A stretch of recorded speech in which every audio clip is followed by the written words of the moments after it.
Welcome, students. I'm glad you're able to join me today through video, if no other means. My name's Tom Harris, and I'll be the instructor of record on this particular course, which is entitled ISOM 210, Introduction to Business Information Systems.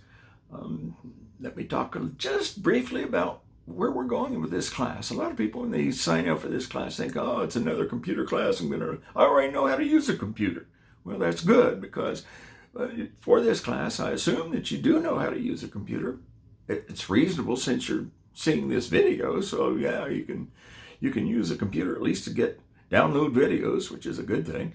But we're going to be looking more at how information systems, which involve the use of computers, certainly information systems today wouldn't exist in the form they do without computers.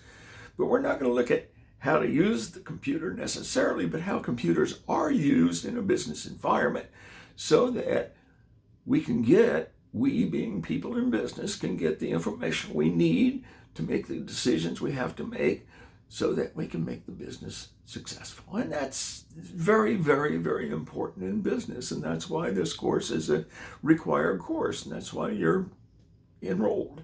I understand it is a required course. I know that a lot of people think, well, why I have to take this class?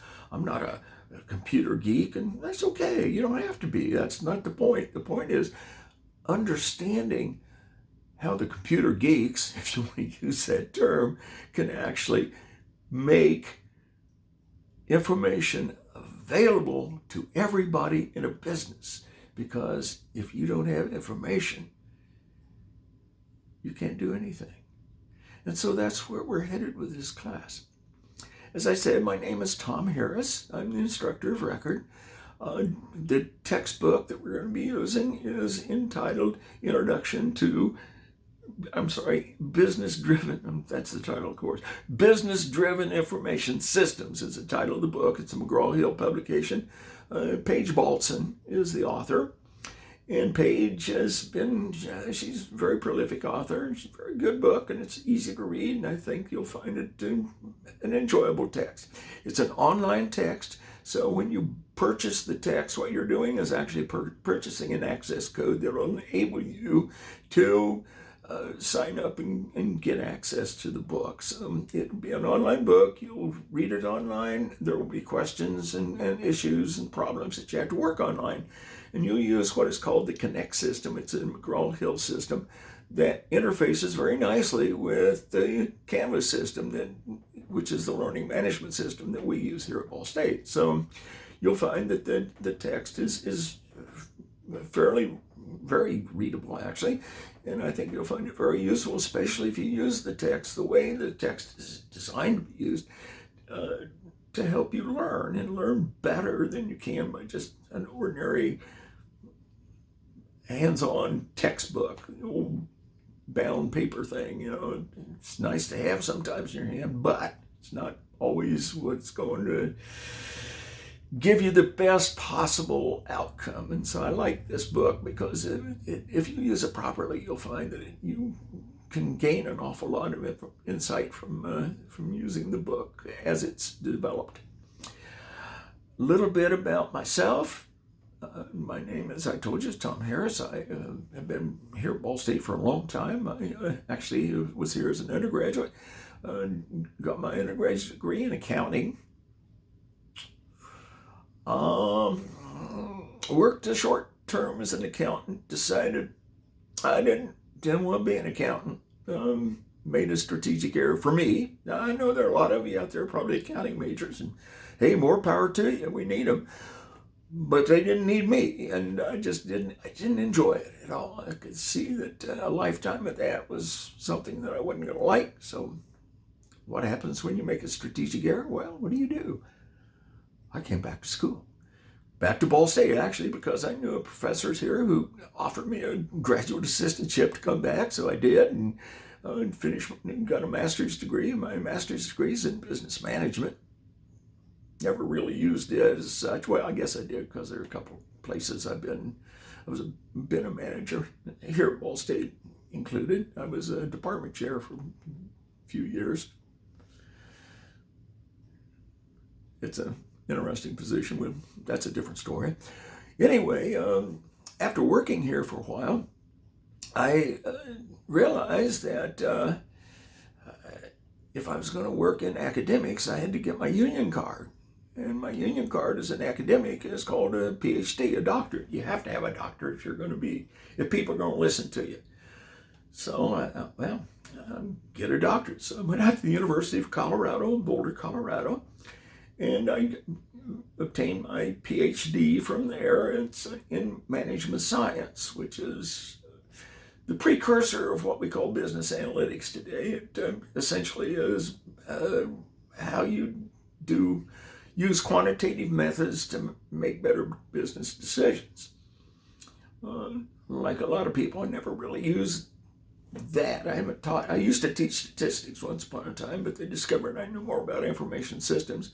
Plus the fact I worked at the university computing facilities for about 20-something, or maybe a little longer than that, years before I started just teaching full time. So I've had experience with information systems. So here I am as an information systems instructor.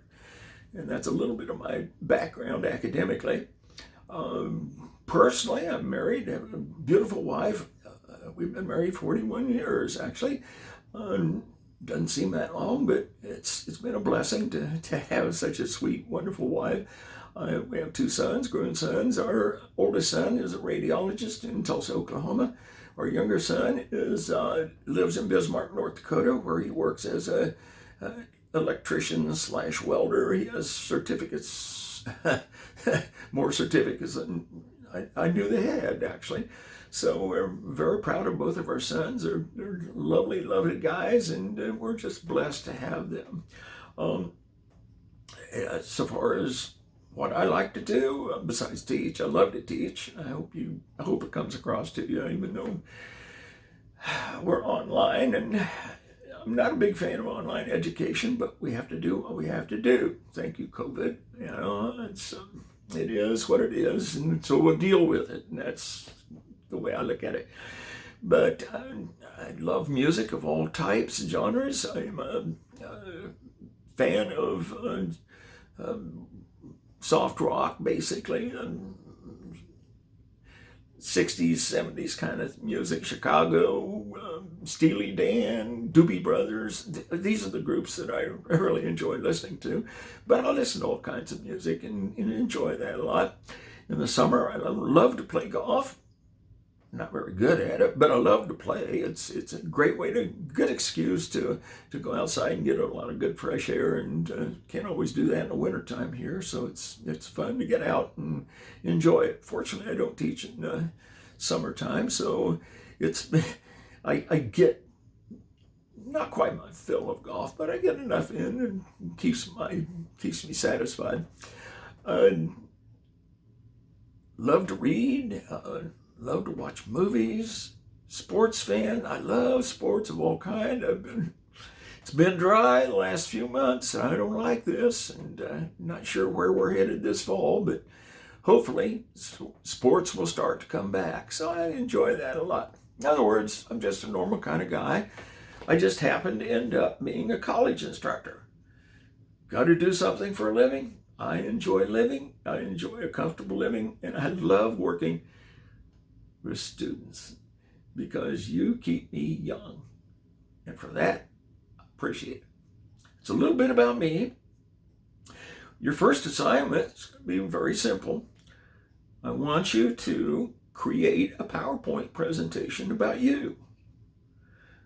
I want you to include a picture, preferably one that is okay for social,